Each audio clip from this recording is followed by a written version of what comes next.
is the word, no? A very pleasant good morning, good afternoon, and good evening. This is your hour, and this is Rita Gadi. Many of you may have tuned in to the news that has been coming out over the past several hours now. But just in case you have not heard it, especially those who are abroad or overseas, well, the Supreme Court has unanimously decided to dismiss the election protest of Senator Ferdinand Marcos Jr. against the Vice President Leni Robredo. That was the news that came out early this afternoon.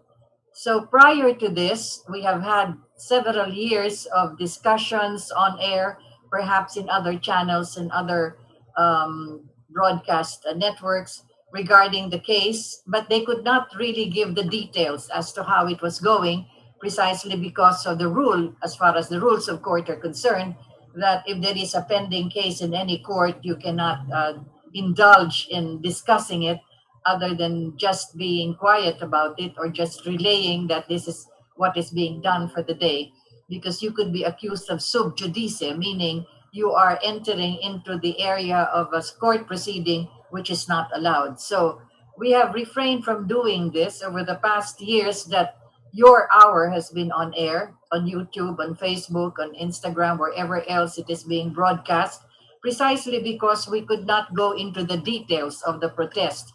We have seen, for instance, what has been written about in the broadsheets regarding the details of the complaint, and then, of course, what has been brought about regarding evidences that were presented, but that's just about it. Well, today, the final arbiter of all cases in our country, the final court where you could make your appeal and present your case, is the Supreme Court. And once it has spoken, well, there is still due process. As they say, you could file a memorandum for, for some reconsideration. But then again, if this is a unanimous decision, where else could there be some reconsideration as far as the decision of the justices themselves are concerned? So that is how it goes. The Supreme Court has decided unanimously to dismiss the electoral protest of Ferdinand Marcos Jr. against Leni Robredo. What do we do in this case? We wait. We wait for the announcement that will be coming from former Senator Ferdinand Marcos Jr., how he has accepted the decision of the Supreme Court and what his plans are after this. So we have to wait for that. We cannot make any comments regarding that. For those who are listening to us all over the world, many of you are Marcos loyalists, as evidence from the messages and the whatever else you have been posting as far as your reactions are concerned. We have tried over the past years to bring back and bring forth many of the things that were done in the past during the Marcos era. But the present as it is, we have refrained from doing this. First, because as you've said, that is already taken care of by the news broadcast. Like, for instance, what Senator Imelda Marcos, Amy Marcos, is doing in the Senate. She has passed several bills and several resolutions and is constantly in media. You can read this, you can Google this, you can read this in the news. So there is no need to go over this again in detail. And also, as far as the case of Senator Ferdinand Marcos Jr. is concerned, as you've said, we could not also comment on this precisely while it was ongoing, because we would be accused of sub judice. But now that the Supreme Court has decided, and that particular item there which says it has unanimously decided would mean that should there be any other motion for reconsideration, they will have to present new evidences or such that would be violative of constitutional provisions, because that is precisely how the Supreme Court decides on the matter. It does not look into the merits of the case or the facts and evidences actually, but how this would be violations of constitutional provisions. And so the act of suffrage is one of the rights that every Filipino has, and that is one act of suffrage, of course, which has been questioned regarding how it has been, well, according to the case that has been filed, how that has been thwarted or that has been abused, and how it goes against precisely the very act of voting for clean, honest, and responsible elections. So we shall await reactions coming from former Senator Ferdinand Marcos Jr. However else you're following this, what is important is there are really strange ways by which God works. And as we say, sometimes when the doors close, the windows open. However else you would look at it, such is destiny, as they would say. There are many avenues that have been open to a lot of people, to many people, especially to those who aspire for higher offices. I've already given the background of our former president, Ferdinand E. Marcos, how early on when he was still a congressman, he already had his sights and he already had his focus on eventually moving on to higher offices and from there to the office of the president. Such too is the course perhaps that other individuals will be taking, and such too may have been the course that former Senator Ferdinand Marcos Jr. has taken, believing that by running for the vice presidency, that would be a step closer to what his father was for 21 years as president of our republic. However else he may have designed his political life and whatever roadmap he may have, then we shall await now where it is going, especially for those who have been following the lives of the Marcoses up to this date. But I would like now to go into something which involves many of us at this particular stage. And that is, as our title for this program reads, the waters that surround us. Why are we going to discuss this today? Because that is something so vital in our lives. Water, indeed, is the element of our survival, more than food, as they would say, because sometimes when you have practically get stranded somewhere, what is more important is to have water. You can survive for several weeks even just to be able to have water, and that is enough sustenance. But whatever it is, we have to talk about this now because on Friday, the channel which we are actually in, the Katipunan Demokratikong Filipino channel, where this hour is being broadcast, will be having some discussions regarding the water that surrounds us. And we invite you all to tune in by Friday. I will give you later on, or it will be broadcast on social networking, on Facebook and wherever else, YouTube.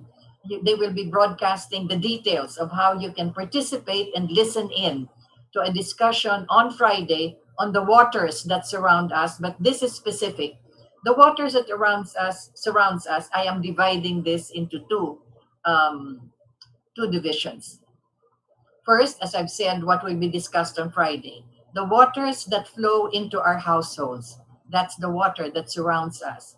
And it's coming from, well, from the entities or the services known as either the Metro, the two different concessionaires that handle the distribution of our water.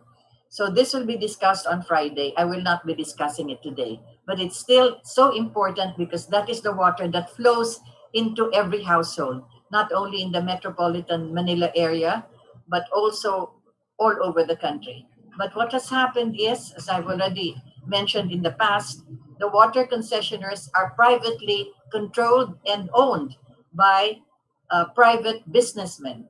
And that is why the KDP, your channel, and our organization has been petitioning, actually even demanding the president to look into how this has happened and to bring back the administration and management and distribution of our water system to the government. Public service should be undertaken by the government. Public service, which is now being undertaken by private sector, is simply for private benefits, for the private gain of those that are doing the management. But public service controlled by the government and managed by the government is precisely what it should be, for the benefit of all of us, the citizens. And that is exactly what the Katipunan ng Demokratikong Pilipino is demanding from the president. He himself has said this time and time again, that a review of the agreements between government and these private entities would have to be undertaken seriously so that we do not have this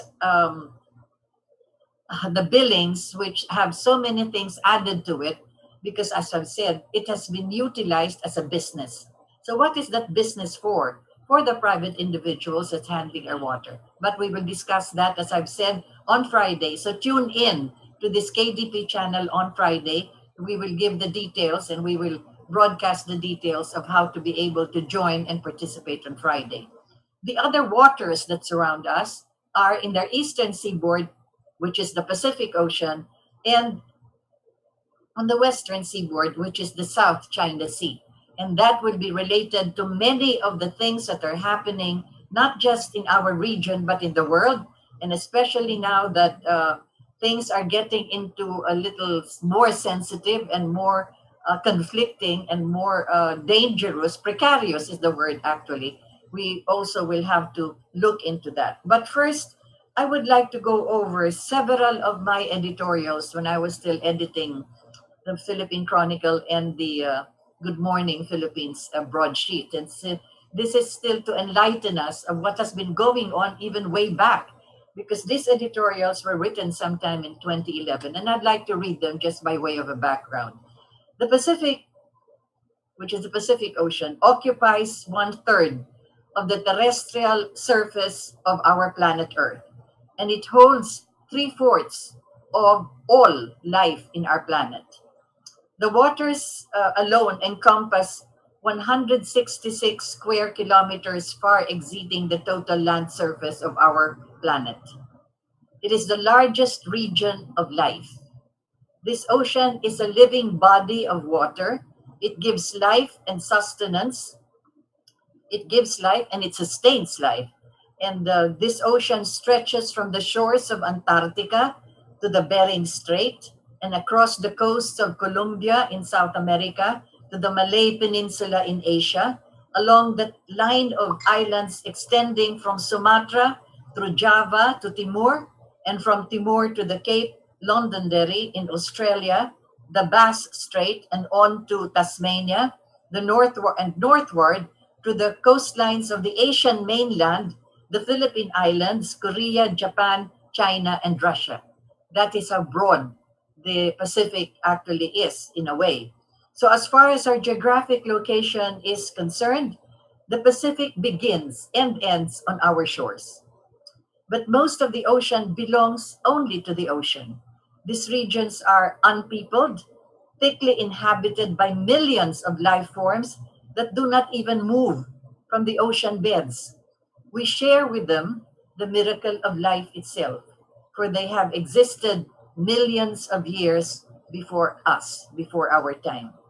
The maritime republics that rim the Pacific should not view the ocean as an open field whose bounty can be harvested at will.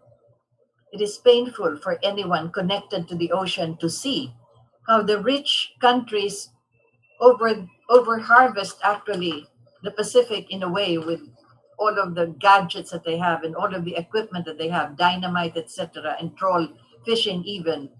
And so what they do this is to have the supply of fish and other water-based creatures, which are actually inexhaustible but could be exhausted as time goes on. So our waters are being occupied by the most lethal forms of industrial fishing and being poisoned by the heartlessness of seagoing vessels that spill polluted waste along their trail. These are the oil spills of all the cargo ships that cross our ocean. So there ought to be an international Bill of Rights for all the non-human forms that exist in the ocean and in our waters. And just as there ought to be the responsibility of voluntary regulation on global fishing in the high seas and the so-called international waters, which are erroneously classified for anyone to abuse. So the waters around us are not only the physical management of commercial ecosystems, it is essentially a spiritual center where the harmony of life and landscape is sacred for our future. We shall be celebrating Earth Day sometime in March, and this is one consideration we have to look seriously into.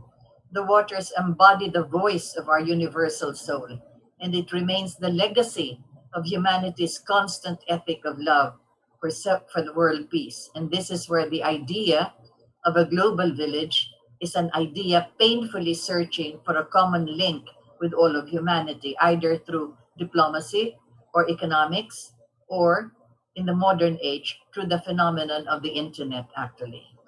Such is our planet, and we are, in many ways, water based. And it is crucial that we enhance the use of our waters, not just for the transport of goods, but more importantly, for the transport of peace. Water is the common physical link and the symbol of water in the balancing element of the universe that gives us the amazing capacity to equalize, to give what is due, to share what is just. And so here we are on the other side of our seaboard, the South China Sea, which passes alongside the entire coastline between the Asia mainland, which was once a river channel of deep warm waters, dexterously sailed by bamboo rafts from ancient China and Japan coming down here to the islands. Today, it continues to be a major corridor for the commerce of the Americas, of Asia, the Mediterranean, and Europe.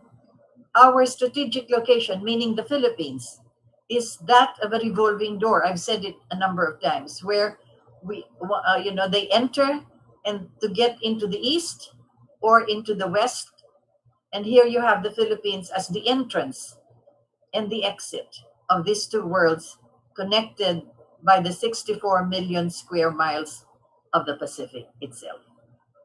So it is the waters in the South China Sea that bring the roots of commerce, creed, and cultures in and out of our shores. It is the waters that weave the fabric of our lives with the threads of the human soul, so to speak, even as we ourselves fashion our destiny within the Pacific basin. And the waters too should teach us and our neighbors the gift of peace. It would be purposeful to remember that in all these negotiations, because it is the waters that form the nation state as an archipelago and our geography, and it is not just an error of history. And so that is the way it goes. We recall what Chairman Mao Zedong said at one time when we were there for a state visit. You can change religion and ideology anytime, but you cannot change geography. And so perhaps with that understanding and with that in mind, we will be able to see that there ought to be peace as the beginning of all possibilities. So that was one of my editorials. And I'd like to continue by reading another one, just so as to give a background of how things have been evolving. In September 1974, when we joined the official delegation, Philippine delegation, to the People's Republic of China, at the height, and this was at the height of the Cold War. Prior to that, we were already on the first visit for 10 days with Madame Imelda Romualdez Marcos. And this was prior to our opening of our diplomatic relations with that country. Chairman Mao Zedong at the time, we had that opportunity to have asked his vision for China. He clenched both his fists and furtively beat his chest and said, Zungu, our name. So that is the vision he had for China. Zungu, our name, which means the center kingdom of the world. So for centuries, even before recorded time, China has considered itself as the Middle Kingdom in a world that was still vastly unexplored, vastly unclaimed, and vastly uninhabited. From its excuse me, from its last imperial regime to the early and final decades of the Communist Cultural Revolution, it has now emerged as a global supernation with one-fourth of the world's human population, fortifying its progressively powerful economy. Archaeological studies indicate that our country was loosely attached to the mainland through what was called land bridges, but the tracing was done through the excavated bones of animals, fossils, and pottery unearthed in the northern and western villages of our country. In fact, as a gesture of friendship in the first visit to China, the Philippines gifted the People's Republic of China with ancient Chinese porcelain and clay vases dating back to the Tang and Song dynasties, which were dug from our northern provinces. Old Chinese maps with the cartography etches of the islands along the South China Sea and all those navigational routes that went all the way down to Sulu, the Celebes Sea, where you had for decades the imperial European sailors from Spain and Portugal. When they first landed in the Visayan Islands, already there was this blossoming trade relations between China and the Sultanate of Sulu. But our planet is actually, as I've already said earlier, two-thirds water. And the movement of the seas and the oceans have caused major changes in the topography and also in our relationship with every other country within the region. And so we have here, for instance, the curvature of our 7,107 islands. It is evidence of the magnitude of the water movement where our islands are strewn around, actually a blessing and a bane, so to speak. But we are, as I've already said earlier, we are there at the crossroads of the Pacific Ocean and the South China Sea. So that is how it goes as far as our topography and our geography, rather, our geography is concerned. But our country, being an archipelago, seriously and actively participated in the United Nations discussions in the formulation of what is now known as the Law of the Sea. This is the UNCLOS, the United Nations Convention on the Law of the Sea.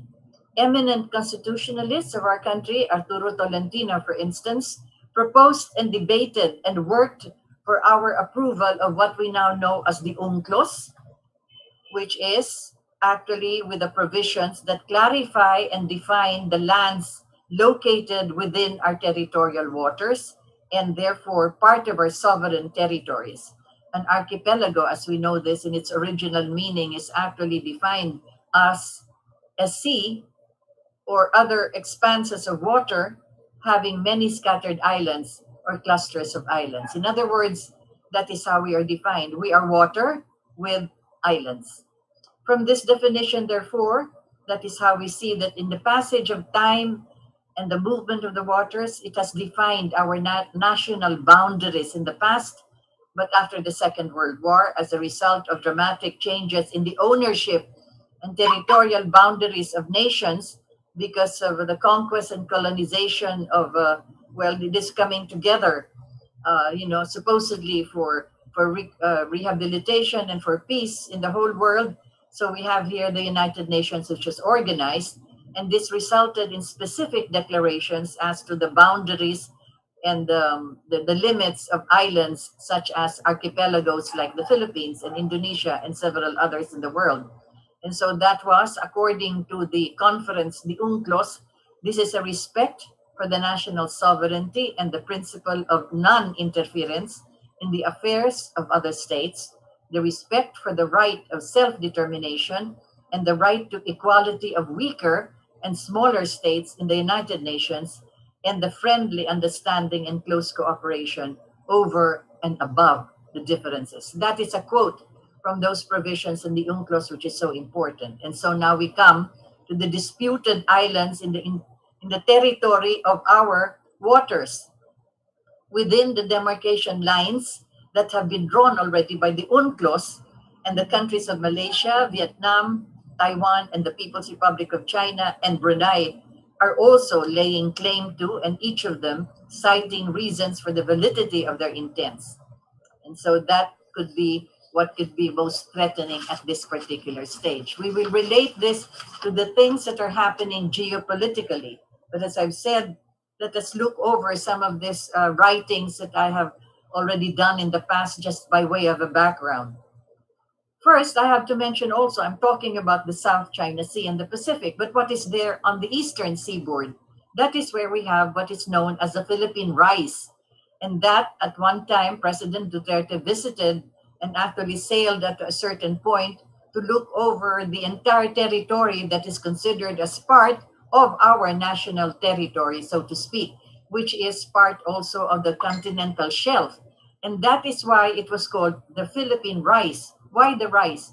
Because scientists, time and time again, and in many decades past, have already discovered that the, um, the the the ocean bed, or the continental shelf, which is an extension of the Philippine territory, actually rises several millimeters, centimeters.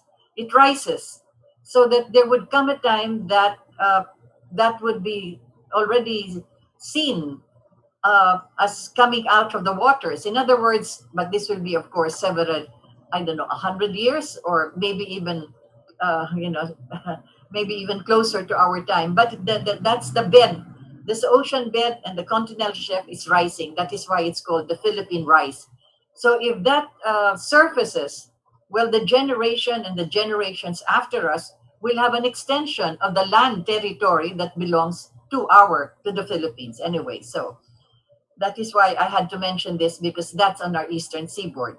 But we have had several lengthy discussions on this, and we have had the opportunity also to ask this question to the Chinese leadership at the time that we were there.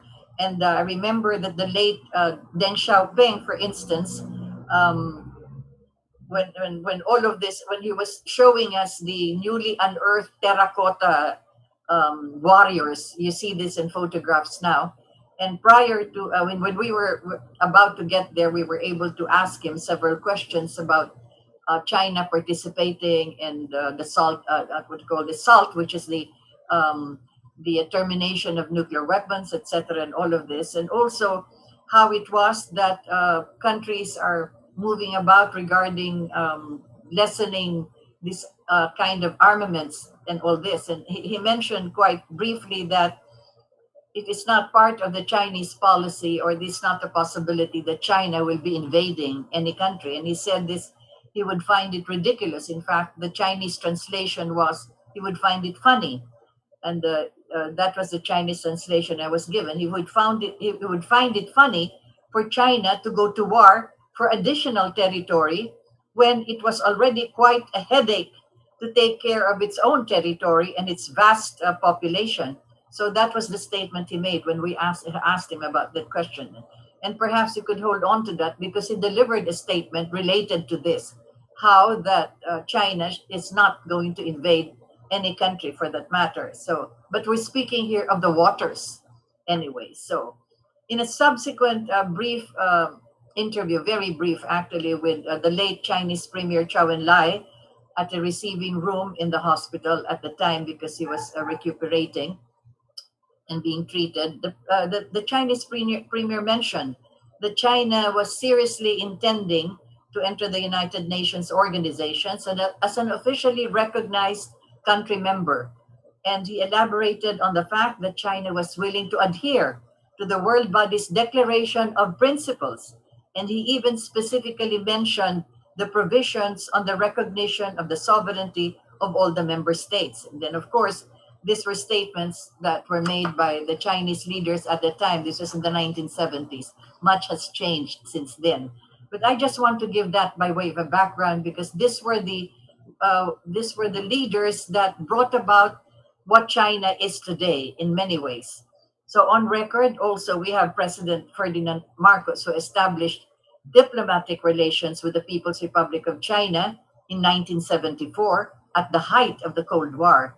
And so for students of history today, the Cold War at the time simply meant that after the Second World War, another world war was being waged, well, supposedly clandestine, but nonetheless fiercely, and often frontally between the countries and the states that were aligned with the democratic ideology of the United States of America against the countries that were communist and specifically aligned with the Union of Soviet Socialist Republic and then eventually with the People's Republic of China. So it was a very radical move on the part of our leadership here in the Philippines and President Marcos to shake the hands of the leadership of China at the time, at that particular time of the Cold War, considering the fact that the United States of America had some military, well, how many? 8 military bases, two of the largest actually, Clark Air Force Base and Subic Naval Base, but they had 8 military bases in our country.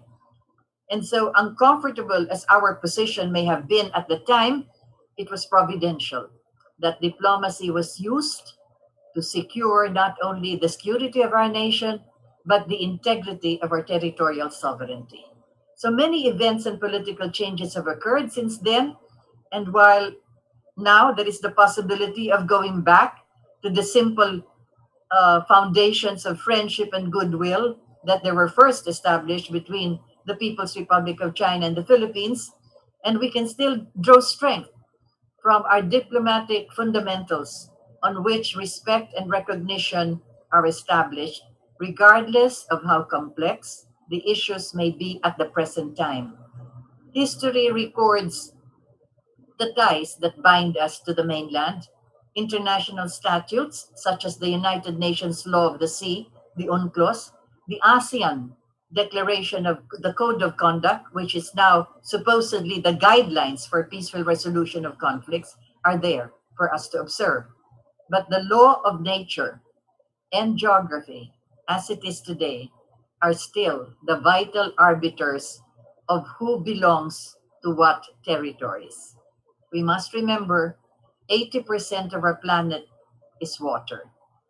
We are our archipelago. We are water with islands. And so we have to work on such premises because from there we have to craft a law visible and already urgent beyond what China claims as the 9 dash line, which is now being drawn to divide us from our own, actually. So that is very important. But why am I referring to these waters that surround us? We must remember water is like water, land, and sea. I'm sorry, water, land, and air are elements that are God given. We did not create them. We breathe the air, it does not belong to us. We did not create the air that we breathe. The land, we cultivate it for our produce and for the food that we eat, but also, why is it that it has to belong to someone, to a government, to a country? Because land is God given. We did not create it. And so too with the waters. As I've said, we are 3/4 water in this planet. We did not create the waters likewise. We use it for sustenance, for life, for commerce, for movement, for industry, for mercantile purposes. So I will go back to that. Land, air, and water should really not be owned. But time and circumstance, if you call it the movement of conquest, etc., has made it such that now, when we have navigation in the air, there are certain areas there which belong to the territory of the land underneath. So you have to ask permission if you want to fly over that particular area. You have to pass through the air, which is over that particular land. Countries have been marked, have been divided, have been joined together, and that is now owned by the governments or the institutions or whatever it is that claim that land. Conquests have done likewise. We have had, for instance, well, the European conquest of Africa, of Asia, and several others. Then you have America likewise, claiming several also of these territories. And so you have there the claim for land. Now we have the waters, which is actually being disputed as it is. So we go back now to what is really vital as far as we are concerned. and that is the Pacific Ocean on one side and the South China Sea. As far as the Pacific Ocean is concerned, we already had the conquest from colonizers. We had Spain, 300 years or even more, that occupied the Philippines as its colony. And so I'd like to go back in time as far as our territory is concerned, because this also involves the waters of our island, of our country. In When we had the Treaty of Paris, not we, when the Treaty of Paris was signed, when Spain was defeated by America, which was already moving into our territory, and with the defeat of Spain, that also was the end of the Spanish colonization of our country. And so between the United States of America and the Kingdom of Spain, they had a Treaty of Paris. The Treaty of Paris was there in, well, it was in Paris, I'm sorry. There's a phone ringing somewhere. And that Treaty of Paris was done on December 10, 1896. The Philippines was sold to Spain, was sold by Spain to the United States of America for $20 million. When we were sold by Spain to the United States of America, the sale did not include the Paracels or the Spratly Islands, because at the time they did not consider that, or at least Spain nor America considered the Spratlys or the Paracel Islands as part of our territory, a part of the Republic of the Philippines. And so that was how it was. And in July 4th, 1946, when America granted us our independence, they did not alter the territory which was already included in the Treaty of Paris. It was the same. And then they had a Treaty of San Francisco, likewise. And there was no reference also to our claims, but it acknowledged that there were also claims from China and from Taiwan regarding these islands, and that they are claiming their sovereign rights, likewise, to those islands. And then sometime during the period of Hillary Clinton, when she was Secretary of State, she also refrained from joining sides either with the People's Republic of China or the Republic of the Philippines regarding these islands. So America was quiet at that time regarding this. But also the United States of America had all of their battleships, submarines, or whatever else you would call their military naval ships moving in and out of the South China Sea, precisely because there have been agreements with other countries also within the region regarding the movement, with the intent to preserve free passage in the South China Sea, already anticipating either the ships coming from the USSR, the Soviet Union, from Vladivostok, even if it's frozen half a year, or from the People's Republic of China, which was already beginning to establish the big commerce that is passing through the South China Sea. So that was how, well, that's at least a portion of our historical background as far as agreements, etc., are concerned. Then we also had the Mutual Defense Treaty, which was an offshoot of what happened after the Second World War.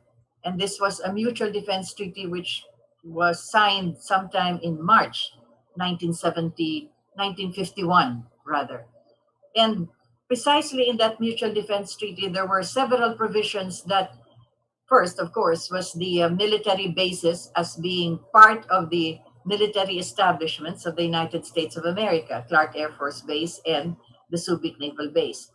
But then it had to be President Marcos who looked into this to find out exactly where this military defense treaty was going insofar as our independent foreign policy is concerned. Plus, also the fact that there should be a better kind of an agreement that we will be entering into a treaty that could be beneficial to the Philippines.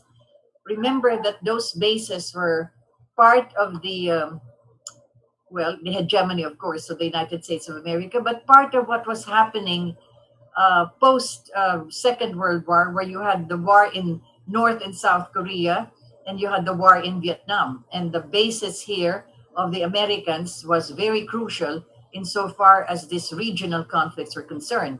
And so there was the need to find out exactly of what benefit these bases have for our country, merely as a transshipment of soldiers and armaments to the wars that are being waged within our region and with neighbors, as a matter of fact, within the South China Sea. And so that was what urged President Marcos to make a review, only to find out that the bases are supposed to be there for close to a century, close to 100 years.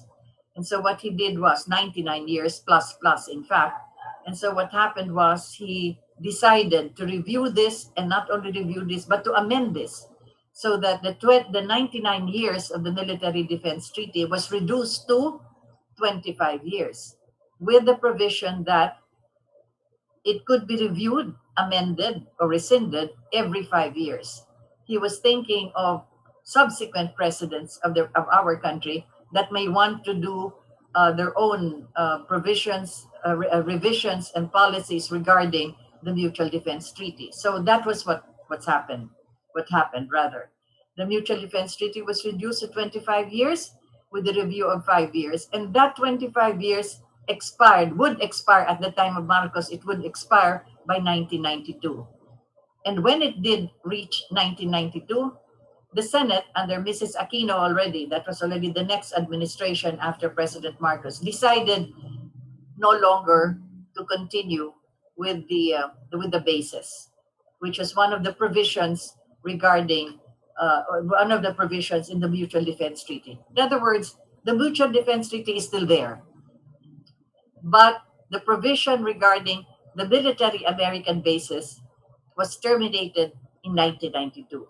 Two factors, of course: the eruption of Mount Pinatubo, and of course, the decision of the Senate itself, following what Marcos has said, that the end of the agreement for the bases would be 1992, so that was no longer renewed. In other words, whatever else would happen, it was the Senate at the time of Mrs. Aquino that decided no longer to extend the American control over those two military bases. So natapos na yon. So you can imagine how important and how crucial those bases are for America, but they had to be terminated. Now, I am relating this now to what is happening in the South China Sea and within our region, with China already growing to be a powerful nation economically, industrially, and also crossing already the continents of the world as far as Africa, Europe, and Central Asia is concerned, with the One Belt, One Road program it had initiated in Davos about 10 years ago. And with the fear that it will be, part of the growing hegemony of China that is threatening the hegemony of the United States of America. So you could see that our South China Sea region is now very important for the balance of power from the world powers, and also crucial to our security and the defense of our country, for that matter, should anything erupt within our region. You must remember, we are not at war with any of our ASEAN or Asian neighbors. We are not at war with China, nor with the United States of America. But here you have the world powers and its allies that are actually threatened by the presence of China over the South China Sea, which is used as a very vital navigational highway. It's like when they open their doors, actually the road that they see in front of them is the South China Sea. There is no way that they can get out from their country to be able to bring their products anywhere in the world except through the South China Sea, because then if it's they're landlocked on the other side because they have to pass through Central Asia and then through Europe, if they have to go through the Suez Canal and out into the Indian Ocean to be able to get to the rest of the world. So you could see how that would take, anyway, you could just imagine, just look at your geography and see how it goes. So the South China Sea is really vital for the People's Republic of China, and that is where we are actually looking at, because what has happened when the American bases were terminated as far as their presence here is concerned. So you have the conversion, you had the Bases Conversion Development Authority, etc., utilizing these bases for other purposes. Wala na, supposedly, ang American bases dito sa ating bansa. But they came up with several other agreements. One of the agreements was, excuse me, the Visiting Forces Agreement, where the American military personnel could enter the Philippines, come and go, and that they would have quarters within our country. But the Visiting Forces Agreement is supposedly, what did they say it was supposed to do? It was supposed to support the military defense treaty for the defense of our country, but that defense of our country would still depend on how immediately America could come to our defense should we be at war with any country, because they will still have to get the approval of their own Congress. So, but then the provisions there for the Visiting Forces Agreement was such that this is um, this is in line with whatever is there in the Mutual Defense Treaty or supportive of the Mutual Defense Treaty. But the vital provision there of the visiting forces is the legal aspects of whatever happens to the military personnel that go in and out of our country. There has to be some protocols or some manner by which should they be should they commit a crime or they violate our laws, what kind of arrangement should take care of such. And then of course you've seen this in that remember what happened there with this with the murder of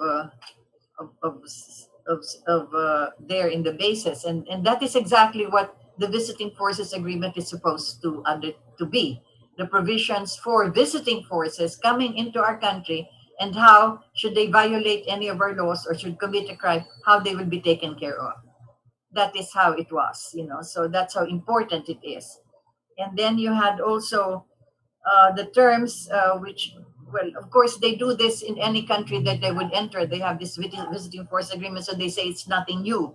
Then of course it would also be the maritime interests that we may have, and of course the capacity building that they're talking about, that they could give jobs in case they're constructing some lodging for these American soldiers. But that is what it is, visiting forces agreement. And that is now the bone of contention that President Duterte is expressing when he tells America that, if you do not want to give us the vaccine or do not supply us with sufficient vaccine, then I will do something as far as the visiting forces agreement is concerned. Or I will say that you will have to pay now for the for that kind of agreement, for your staying here, for your military personnel coming to visit and staying over. Or I don't know the details, but that is what the president expressed, that you will have to there will have to be a fee for this actually, and that is where this word extortion is coming in. Now that you have this anyway, so that is another a bone of contention. But what is really important here is the fact that it exists. When was this VFA? Since 1999, and it is continuing, and there is no date for its termination. As a matter of fact, President Duterte announced early on, I think it was the second year of his administration, when he said that he would want to terminate already the visiting forces agreement, because of what purpose would there be? You see what happened to that Laude case in the base, and you had this soldier that was imprisoned because of a murder, because of a conviction for murder. So there you have particularly that thorny issue as far as the visiting forces agreement is concerned. And that is where, as I've said, this is part of the waters that surround us. Because why are they there? Precisely because America wishes to continue with its supposedly protection of the navigational highway of the South China Sea, where, as we've said, the 10 member countries of the ASEAN, Russia, China, and Korea are all passing through the South China Sea, and several others likewise. If you're coming from the Pacific, that is also where you will go if you have to go to these countries that line up the rim of the South China Sea, in the same manner that our eastern seaboard is precisely in that rim of the Pacific. So that is how crucial this is, and that is why I had to bring it up, because now that is the bone of contention, together with the enhanced defense cooperation agreement, which also came to force. So you see, the American bases are no longer here. It has been terminated by the Senate of Mrs. Aquino, but we still have the Americans getting input inland with the EDCA and also with the visiting forces agreement. Perhaps in the next series of our hour, I will be able to discuss this more fully by reading to you and analyzing all of this enhanced defense cooperation agreement. And of course, I've already mentioned briefly the visiting forces.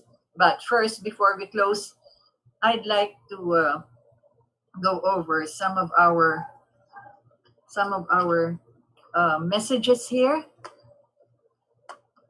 so that we can immediately answer what you are posting. And if there are others that I am not able to answer, then perhaps in the next Rita Gadi hour next Tuesday. Okay. From Zenea Arcelia, good afternoon, Ma'am Rita, watching in Hong Kong. Oh, yes, God bless all of us, and happy Valentine to you too. Thank you for watching. Yes, there was this, you also had, as I've said, geography and the changes as far as conquest and ownership is concerned. When Hong Kong was part of the Portuguese territories, including Macau, and had to be turned over by the British government to the People's Republic of China. Then we have here Wilfredo Opeñana watching po. Good afternoon, yes. Mabuhay ang KDP. Yes, before I close this program, before watch on Friday, we will be posting when you can join in, because we will be discussing the waters actually that flow into our homes and our houses. Unite Elmer, good afternoon. Cynthia Marian, good afternoon. Cynthia Marian, Cleo Aniceto. Ruth, good, hello, Ma'am Rita. I am one of your fans. Oh, thank you. You are just blown away by all the facts that you share with us. I'm sorry if I'm rushing through this. I do not wish to go more in details, because you could actually Google this in many of the things that I'm mentioning. But these are just brief backgrounds. Filipinas sits in a very strategic location. Yes, indeed, very true. And we have to remember that and protect it, precisely. Ma'am, I saw you once on the old video with formerly President Ferdinand Marcos Adeline in the Maharlika broadcast. Very nice to see the old video from you. Thank you very much. I can't find them anymore. I can't even locate where they are. People are telling me that they've watched some of my old broadcasts. Thank you. Thank you very much. Fortunato Corpus, Marcos is forever and ever. Yes, indeed, many of you have sent this message over and over again. I keep going back and forth to what happened 54 years ago during the Marcos regime, 35 years after them. And I will be proceeding with such kind of a back and forth thing as we proceed over the years regarding this. Minaye Kayas Nalhata, good evening po, Ma'am Rita. Good evening to you. Medi Balukas, good evening po. Gabriel Benjamin. Oh, yes, of course. Gabriel Benjamin III. Mabuhay po kayo. Thank you very much. Beatrice, salamat po. Mabuhay po kayo, etc. And several others. But we are now about to close. But as I've said, just to summarize, these are the waters that surround us. On the eastern seaboard, we have the Pacific Rice. Let's watch for it to rise up so that we have an extension, not just of our continental shelf, but of our land territory. We are governed by the UNCLOS, which is the United Nations Conference on the Law of the Sea, which provides us a demarcation line for archipelagos, where we have the southernmost island actually from there we make that line covering what exactly are the waters that surround us. And then we have the very crucial South China Sea. As I've said time and time again, we have had already all of this navigational highway that existed with the trade relations we have had with China and the Sultanate of Sulu long before any Western country came to our shores. Plus, of course, China now opening into one of the most progressive countries in our region and threatening also other world powers such as the United States of America. And the South China Sea is most crucial for their passage. We go back to what their own Chinese leadership have said in the past, way back in 1974, which they hold true even to this day. Because 10 years ago, that's exactly what President Xi Jinping announced in Davos. Let us stop making war. Let us just do business. And by doing business, he came up with the idea of the old Silk Route of many centuries, ancient times, where trade was flourishing in all the countries in the world just by moving from one country to the other with their products without any harassment, without any wars, and there was trade that was flourishing. So he would have wanted to institute this, and he did, with what is known as the One Belt, One Road program, the transnation road network, state of the art, as a matter of fact, which has now moved from some parts of Europe into Central Asia and now traversing the mainland China. It has already passed part of Pakistan, Mongolia, and several other countries. It has already gone down to Africa and also connected the railway system. They're at, in fact, in Djibouti, for instance, you had already inauguration of this, and Dhaka. You only hear of Dhaka in the past with these car races, but it had a big inauguration of the railway system that China built, traversing several countries. And Dhaka had a big inauguration of that railway system. Now it is crisscrossing Africa, and there is now the flourishing of trade relations among the countries in Africa. And then you have it now moving, and shortly, perhaps within the year or so, in the forthcoming years, you will also have the navigational highway when the People's Republic of China intends to connect by bridges several islands, and then, of course, however else they're going to do this, either underground, under the sea, or over the waters, whichever way it is, still to connect the world. As they say, let us get into economics rather than into war. And so, as you've said, if we go back to what their leadership has already announced, Chairman Mao Zedong, as we personally heard him say this, and also from Premier Chou En-lai, as he personally also mentioned this, and then, of course, Deng Xiaoping, who actually categorically said that it would be funny for China to invade another country when they have a vast land to which they have to develop, and a vast population to feed, and that is to take care of. And that is, as we've already mentioned, 1/4 of humankind is the population of the People's Republic of China. So this is by way of summarizing what we have discussed in your hour.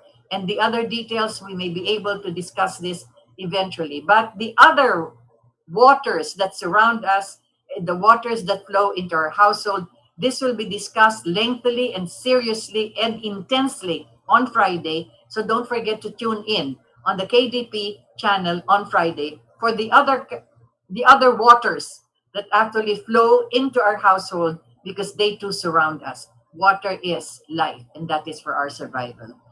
And so it goes that perhaps I should begin, because tomorrow is Ash Wednesday, and we will be observing already the period of Quaresma. Remember where quarantine comes from. It is from that word Quaresma, 40 days. This began in Venice when there was a plague in Europe, and the ships that were coming from other places in Europe had to dock several several meters or kilometers away from the port for 40 days. That was when the Quaresma actually started, the quarantine of the ships before entering Venice, so that they will not be the Venetians will not be contaminated by the plague that was infesting the rest of Europe. And so tomorrow is the beginning of our Quaresma, our 40-day period of meditation, of sacrifice, of offering, of abstinence and fasting. So, dear God, walk with us through this season of the pandemic. Open our hearts to your wisdom, O Lord, and give us the strength to share your wisdom with others, with our compassion, with our care. Through this time of uncertainty, may we arrive at each day to celebrate your greatness and to pray for your healing and to be able to be ready and able to share your love, your compassion, and everything else that you have given us in blessings for everyone. Amen. Thank you for having joined me. This has been your hour, and this is Rita Gadi.